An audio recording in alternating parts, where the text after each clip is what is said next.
Dito naman sa part na to, kukonti lang ang lumot. Doon lang sa parting yon, ang sobra talagang dami. Pero dito, from here, papunta doon, konti lang talaga siya. Yan. As you can see, kukonti lang. So, dito tayo. Hanap tayo ng magandang location, mag-me time.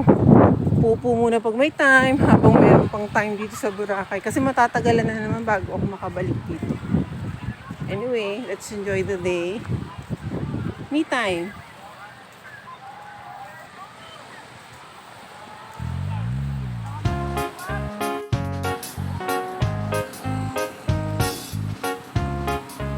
Ito guys yung part na malinis siya, walang masyado. So pwede ka dito magstay sa buhangin, maligo ng diretso sa tubig. Kita-kita nyo naman, as you can see, malinaw talaga siya, malinis.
Sa part na to, wala kang makikitang masyadong lumot. So, dito tayo mag-i-stay.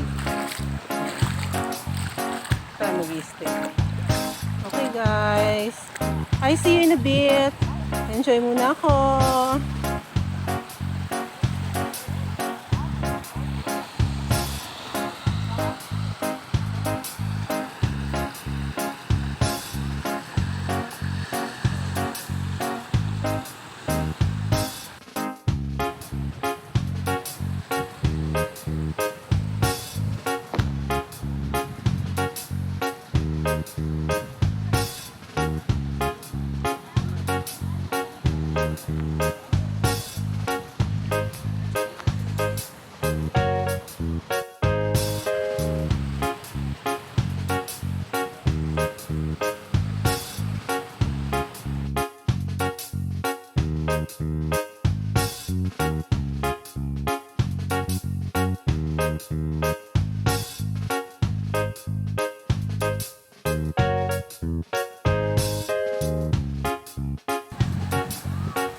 Ba, Filipino team, nagpa-practice dito sa Boracay. Go, go Philippines! Go, go, go!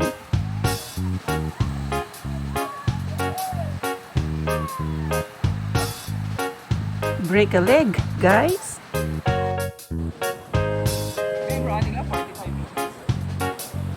Yan, sabi nila pag pumunta ka sa isang beach, kailangan magkaroon ka ng marka. So dito, ginawa ko.